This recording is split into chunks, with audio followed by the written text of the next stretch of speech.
नमस्कार दोस्तों, English academy के आज के इस वीडियो में हम सभी टेंस के बारे में जानेंगे। टेंस इंग्लिश ग्रामर और प्लस स्पोकन इंग्लिश का एक बड़ा ही इम्पोर्टेंट भाग है और आप में से अधिकांश लोगों को मैंने देखा है टेंस सुनते से ही टेंशन हो जाता है। तो मैं चाहूँगा कि आज के इस वीडियो को आप पूरा देखें और ये जानने की कोशिश करें कि टेंस बेहद आसान होते हैं। आज का मेरा वीडियो उन सभी विद्यार्थियों के लिए भी है जो टेंस को बड़ा ही कठिन मानते हैं, साथ ही साथ उनको ग्रामर में बड़ी दिक्कत आती है। आज मैं आपको टेंस बड़ी ही आसान तरीके से सिखाऊंगा और बहुत ही आसानी से आपको दिनचर्या के वाक्यों को अंग्रेजी में बोलना सिखाऊंगा। आई होप जैसा आप पहले के वीडियो को पूरा देखते आए हैं ऐसे इस वीडियो को भी पूरा देखें, लाइक करें, शेयर ज़रूर करें और अगर आपने सब्सक्राइब नहीं किया तो सब्सक्राइब भी करें। तो दोस्तों, आज के इस वीडियो में हम टेंस को शुरू करें इसके पहले मैं आपको बता दूं, इंग्लिश एकेडमी में मैंने आपको 5 टॉपिक दिए हैं: मॉडल, टेंस, वॉइस, डिग्री और अदर। और आप सभी जानते हैं कि मैंने अपने पिछले वीडियो में मॉडल्स के बारे में बताया, जिसमें मैंने आपको कैन, कुड और विल बी एबल टू बताए। लेकिन आज के इस वीडियो में मैं मॉडल की बात नहीं करूंगा, मैं आपसे टेंस की बात करूंगा और आपके टेंशन को ख़त्म करने का कोशिश करूंगा। तो चूँकि मेरे 5 टॉपिक हैं, आप किसी भी टॉपिक में कभी भी एंट्री कर सकते हैं ताकि आप कुछ नया लेते रहें। माय डियर, टेंस हम सभी जानते हैं हिंदी में इसको काल कहा जाता है। मैं फिर कहूँगा, ये वीडियो हिंदी मीडियम स्टूडेंट्स और इंग्लिश मीडियम स्टूडेंट्स दोनों के लिए देखना बेहद ज़रूरी है। टेंस को हिंदी में काल कहा जाता है और काल का मतलब होता है समय, जिसे हम अंग्रेज़ी में टाइम कहते हैं। यानी टेंस एक तरह से टाइम होता है जो कि हमारे लिए बड़ा इम्पोर्टेंट है। और अगर आपसे किसी ने कहा कितने टेंस होते हैं, तो there are 3 tenses in English: present tense, past tense और फ्यूचर टेंस। आप सभी जानते हैं प्रेजेंट को हिंदी में वर्तमान कहा जाता है, पास्ट को हिंदी में भूतकाल कहा जाता है। भूत टेंस जुड़ने पे काल लगता है, भूत यानी जो निकल चुका है, अतीत हम इसको कहते हैं। और फ्यूचर को हिंदी में भविष्य कहा जाता है। विद्वानों ने कहा है कि हम सभी को प्रेजेंट में रहना चाहिए, we should live in present. Learn to past, बीते हुए से सीखना चाहिए, and go ahead in future, और भविष्य में आगे बढ़ना चाहिए। तो बेटे, टेंस 3 होते हैं: प्रेजेंट, पास्ट एंड फ्यूचर। लेकिन इसमें स्टेप 4 होती है, देख सकते हैं। यानी प्रेजेंट टेंस में भी 4 स्टेप, पास्ट टेंस में भी 4 स्टेप और फ्यूचर टेंसेस में भी 4 स्टेप। इस तरह से टोटल टेंस 3, लेकिन स्टेप 4 4 4 12 स्टेप होती है जो आपको सीखना है। अब आप में से कई बच्चे केवल स्पोकन इंग्लिश अच्छी करना चाहते हैं, तो मैं उन्हें बता दूं, शुरुआत की 3 स्टेप उनके लिए बेहद इंपॉर्टेंट है। If you want to learn spoken English, but if you are a student, you want to improve your grammar, then in that case you have to learn all 4 steps। यानी आपको सारी step सीखना है। तो जो विद्यार्थी केवल स्पोकन इंग्लिश सीखना चाहते हैं उनके लिए देयर आर ओनली 3 स्टेप्स, लेकिन वो बच्चे जो ग्रामर को भी इम्प्रूव करना चाहते हैं उनके लिए पूरी 4 steps. Present simple, present continuous, present perfect and present perfect continuous. इस तरह से हम पढ़ेंगे: past simple, past continuous, past perfect, past perfect continuous. Future simple, future continuous, future perfect, future perfect continuous. इस तरह से हम पढ़ेंगे इन सारी स्टेप्स को। अब हम सबसे पहले सिंपल से मिलेंगे। आई मीन प्रेजेंट में भी सिंपल, पास्ट में भी सिंपल और फ्यूचर में भी सिंपल। इंग्लिश एकेडमी में जब आप टेंस पढ़ेंगे तो आपको बहुत सारी नई नई चीज़ें सीखने को मिलेंगी, जो आप इस वीडियो को पूरा देखकर अपने नॉलेज को इंक्रीज कर सकते हैं। सबसे पहले मैं अभी यहाँ से ये सब कुछ हटा देता हूँ और यहाँ लिख देता हूँ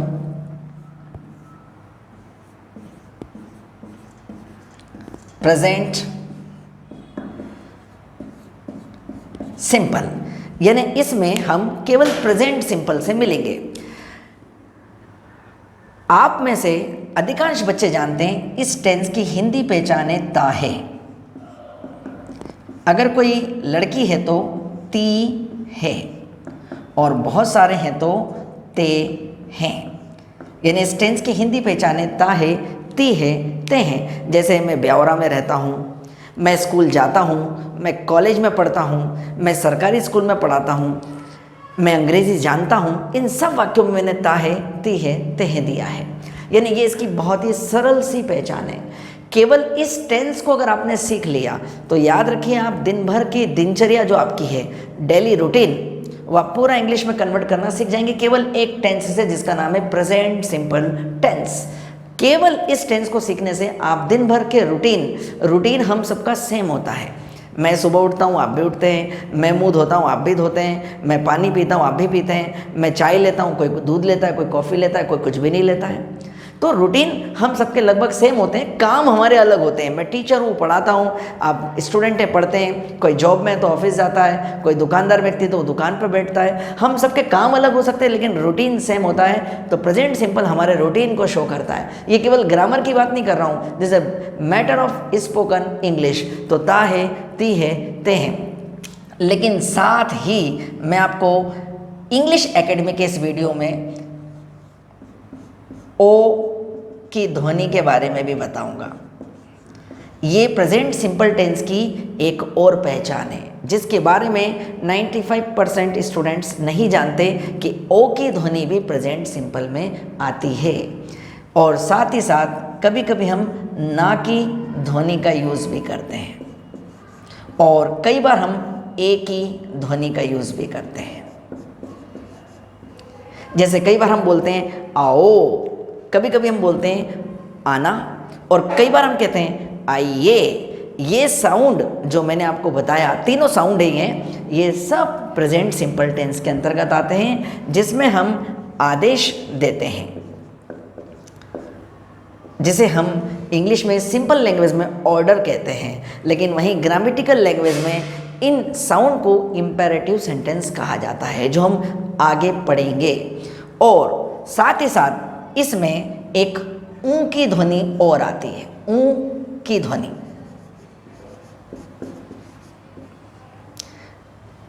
ऊ, आऊं, जाऊं, बताऊं, पूछूं, बात करूं। तो सोचिएगा, ये सारे sound English academy Nataraj sir की क्लास में आपको मिलने वाले हैं। लेकिन अभी हम बात करेंगे केवल ता है, ती है, ते हैं की, जो कि हमारे लिए बेहद ज़रूरी है। दोस्तों, हम सबसे पहले अफर्मेटिव सेंटेंस देखेंगे। इसमें आपको सबसे पहले सब्जेक्ट रखना है, और सेकंड नंबर पे हेल्पिंग वर्ब आती है, जो यहाँ नहीं आएगी। यानी अफर्मेटिव में आपको हेल्पिंग वर्ब नहीं रखना है, डायरेक्ट वर्ब की फर्स्ट फॉर्म आएगी। लेकिन एक बात आपको ध्यान रखना है कि यदि आपका सब्जेक्ट सिंगुलर है, for example he, she, it, कोई singular name, for example Kapil, Suresh, Govind, Anita, Sunita, तो आपको इस वर्ब में या तो एस लगाना है या फिर ई एस लगाना है। माई मीन आपकी वर्ब है गो, तो आपको गोस करना है, कम तो आपको कम्स करना है, प्ले तो आपको प्लेस करना है। लेकिन अगर सब्जेक्ट प्लूरल है, आई, यू, वी, दे, तो ना तो आपको एस का यूज़ करना है, ना आपको ई एस। गो सिर्फ गो रहेगा, टीच सिर्फ टीच रहेगा। यानी ये जो वर्ब में एस या ई एस लगाते हैं वो सिंगुलर सब्जेक्ट के साथ लगता है। और लास्ट में आपको ऑब्जेक्ट रखना है। इस तरह से हमारा फॉर्मूला तैयार हो गया। अब हम सेंटेंस बनाने की ओर आगे बढ़ते हैं। बेटे, एक बच्चे ने कहा, मैं स्कूल जाता हूँ। अब ये ता हूँ, ये प्रेजेंट सिंपल टेंस के अंतर्गत आता है। देखिए, अंत पकड़ना है, ता हूँ, तो आपने सब्जेक्ट की जगह रखा आई, मैं। डायरेक्ट वर्ब आ रही है जाना, जाना यानी गो, और आप सब जानते हैं आई को हम प्लूरल मानते हैं, बहुवचन, इसलिए वर्ब में ना तो एस लगेगा ना ईएस लगेगा, और ऑब्जेक्ट इसमें स्कूल है तो टू स्कूल। सेंटेंस बन गया आई गो टू स्कूल। वहीं पर अगर होता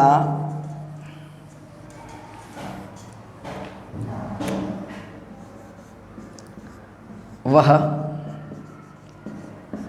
स्कूल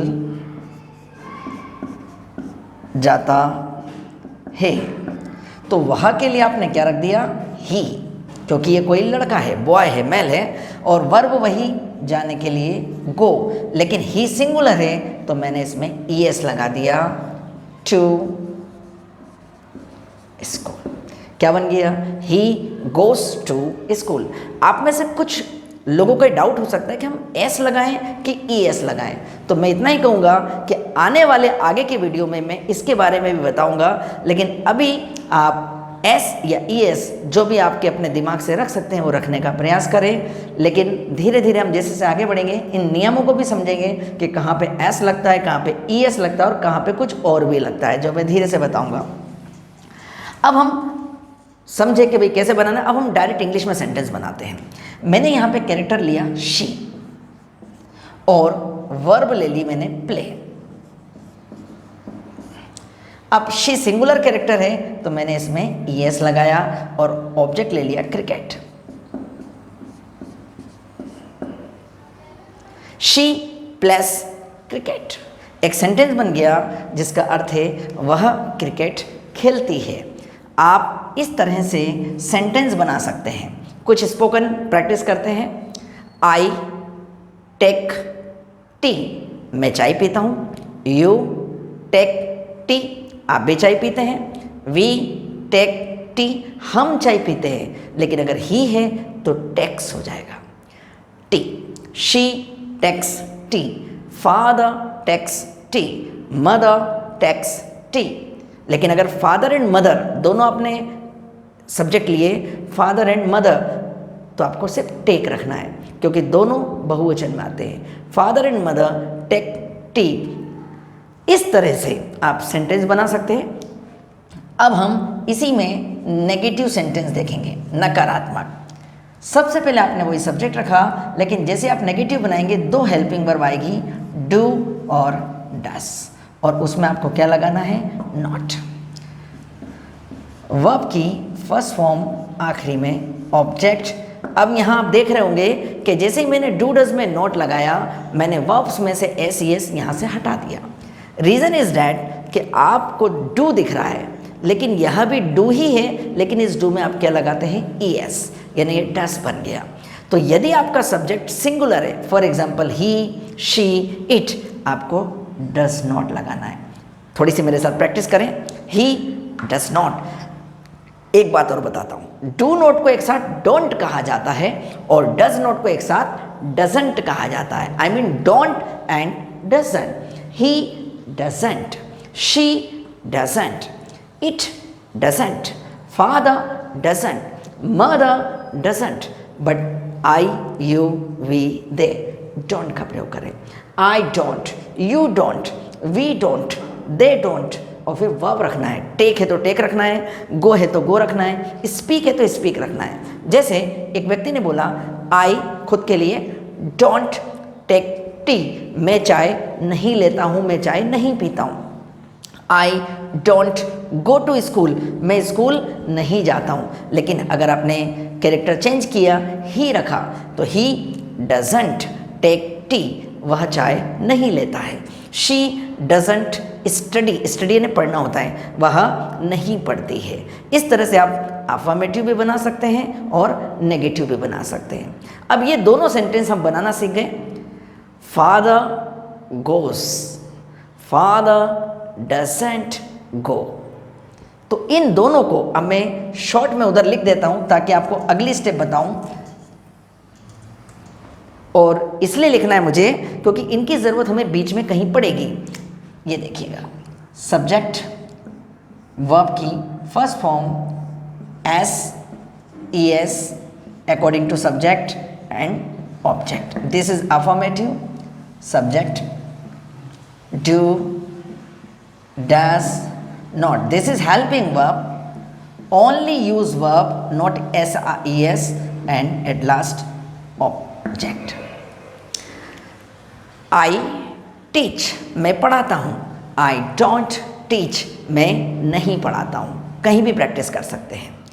अब थोड़ी सी बात उन बच्चों के लिए जो ग्रामर सॉल्व करते हैं. एक ग्रामर में बहुत इजी क्वेश्चन आते हैं लेकिन बच्चे वो गलत करके आते हैं. फॉर एग्जाम्पल, आप एग्जाम हॉल में बैठे हैं और वहाँ पे दिया आपको ही गोस. मैंने बहुत छोटा सा सेंटेंस लिया है, ये ग्रामर का सेंटेंस है, ही गोस, और ब्रैकेट में आपको दे दिया कि भाई इसको नेगेटिव में आपको कन्वर्ट करना है.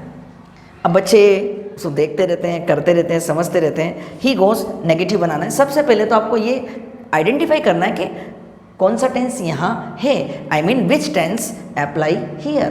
तो ही गोज हमने देखा. अब मैंने ही तो सब में ही रहेगा, लेकिन जैसे मेरी निगाह गो पे गई मैंने इसमें ई एस देखा, झट से मैं पहचान गया this is present simple affirmative.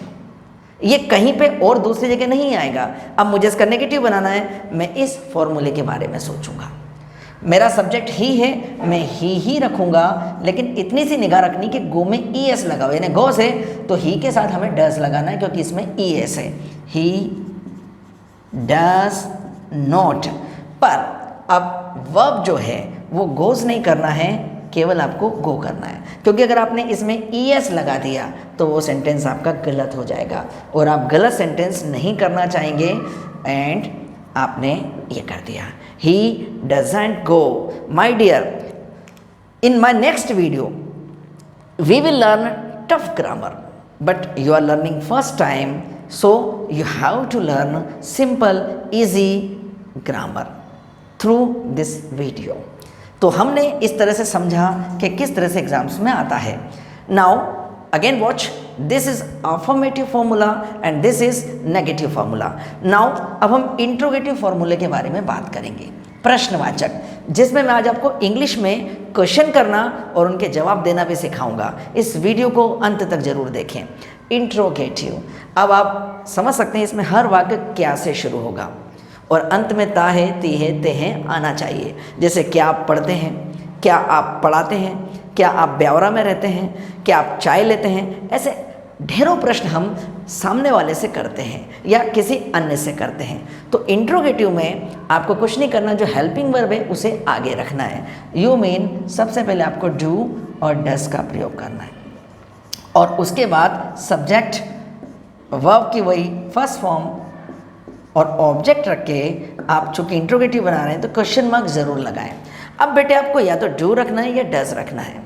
जैसे मैं एक व्यक्ति से मिला, मुझे लगा कि मुझे इनके बारे में थोड़ा जानना चाहिए, तो मैंने उनसे एक प्रश्न किया, क्या आप पढ़ाते हो. मैंने एक प्रश्न किया जिज्ञासावश, because I want to know about him. क्या आप पढ़ाते हो. अब ये सेंटेंस आप देखिए क्या से शुरू हुआ और अंत में ता है, ती है, ते हैं आ रहा है, यानी प्रेजेंट सिंपल है. अब मुझे या तो डू रखना है या डज रखना है. तो मेरा कैरेक्टर यानी सब्जेक्ट कौन है, मुझे इस पर ध्यान रखना है. मेरा सब्जेक्ट है आप यानी यू, और ये एक प्लूरल कैरेक्टर होता है. तो मैं सबसे पहले डू का प्रयोग करूँगा और सब्जेक्ट की जगह यू रखूँगा और इसमें वर्ब है पढ़ाना, टीच और question mark. Do you teach, क्या आप पढ़ाते हो. Do you teach. मैंने एक क्वेश्चन किया.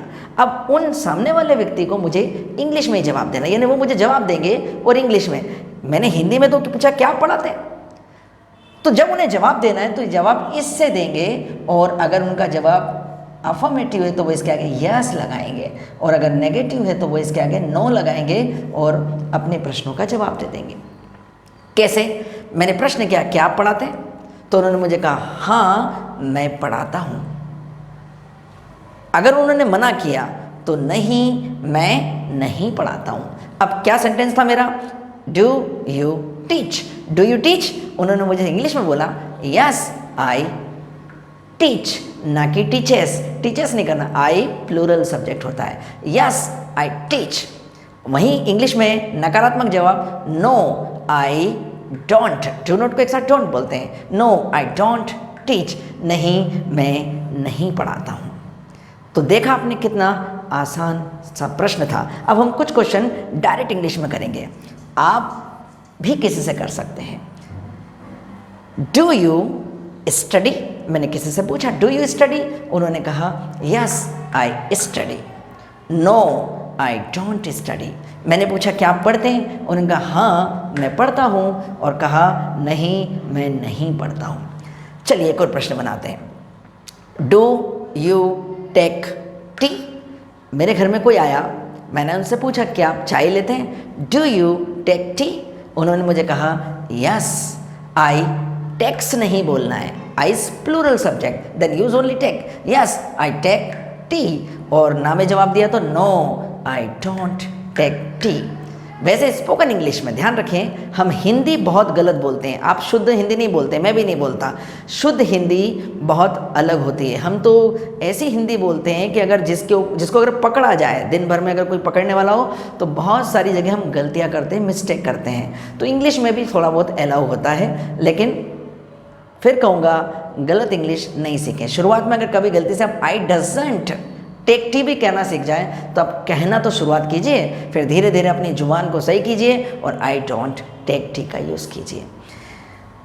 अब कोई दूसरा कैरेक्टर लेते हैं, कैसे, डज। अब मैंने डज लिया तो जाहिर सी बात है सब्जेक्ट मुझे सिंगुलर लेना है। Does father take tea, does father take tea, क्या पापा चाय लेते हैं, डज फादर टेक टी।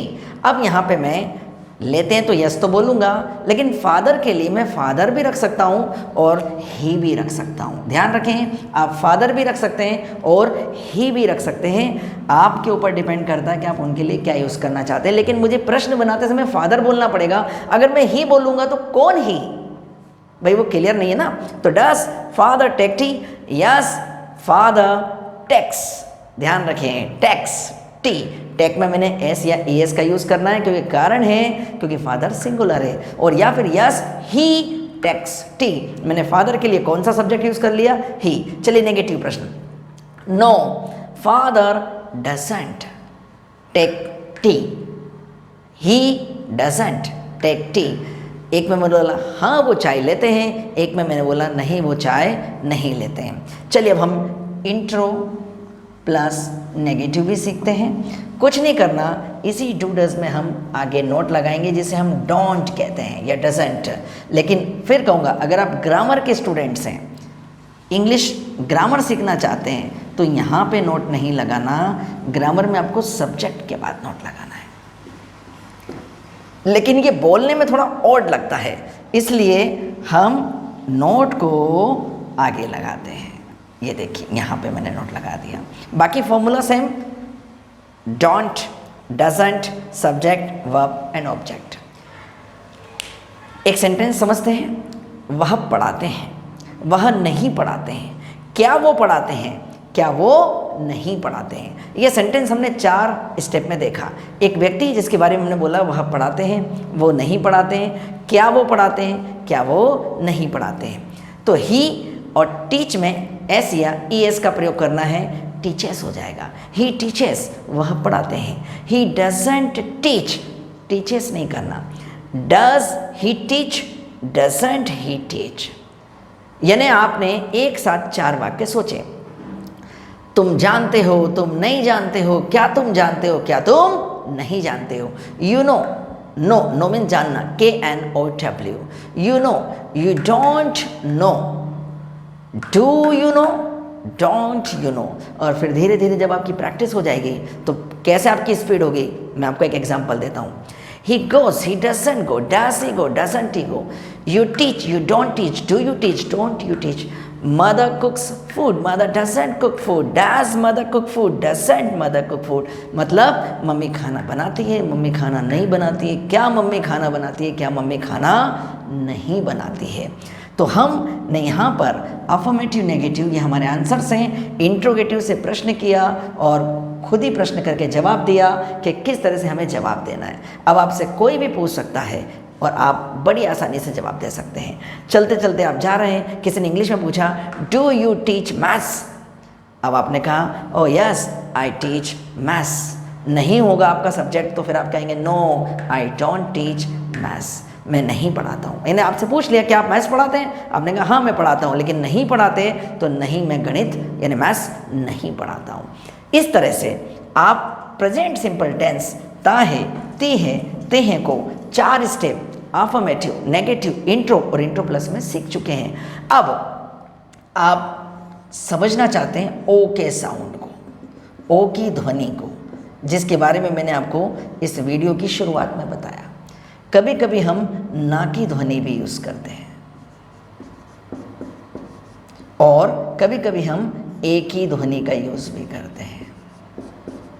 हर बंदा, हर व्यक्ति जो स्पोकन इंग्लिश सीखना चाहता है, जो अंग्रेजी में कमांड रखना चाहता है, उसके लिए ये साउंड सीखना टेंस का बेहद ज़रूरी है। ओ, ना, ए ध्वनि जिसमें हम आदेश देते हैं, जिसे हम ऑर्डर कहते हैं, जिसे हम इम्पेरेटिव सेंटेंस कहते हैं। मैं अपने अगले वीडियो में, जो मेरा आने वाला वीडियो रहेगा जिसका आप इंतज़ार कीजिए, मैं इसके बारे में आपको बताऊंगा। और प्रेजेंट सिंपल टेंस जो है उसके बारे में एक नई बात आपको जानने को मिलेगी। तो मैं उम्मीद करूंगा आप इस वीडियो को लाइक करें, शेयर करें और सब्सक्राइब करें। साथ ही साथ मेरे नेक्स्ट वीडियो का इंतज़ार करें जिसमें मैं आपको इस साउंड के बारे में बताऊंगा। और टेंस याद रखिएगा, टेंस ग्रामर का बेस है। यदि आपको टेंस सबसे अच्छा आता है, आपको ग्रामर में कहीं दिक्कत नहीं आएगी। If you want to solve active and passive voice, if you want to solve narrations and other grammatical sentence, if use, unless use, neither nor, either or, तो ये सब सॉल्व करने के लिए आपको टेंस स्टेप बाय स्टेप सीखना है। और जितना मैंने बता दिया, सिंगुलर सब्जेक्ट होने पे S E S, but plural subject होने पे no S no E S. I teach, he teaches. इसी के साथ मैं आप सबसे इतना ही कहूँगा, प्रैक्टिस कीजिए, लिख कर देखिए और जहाँ कहीं दिक्कत आए मेरे वीडियो को फिर से देखिए। Good bye.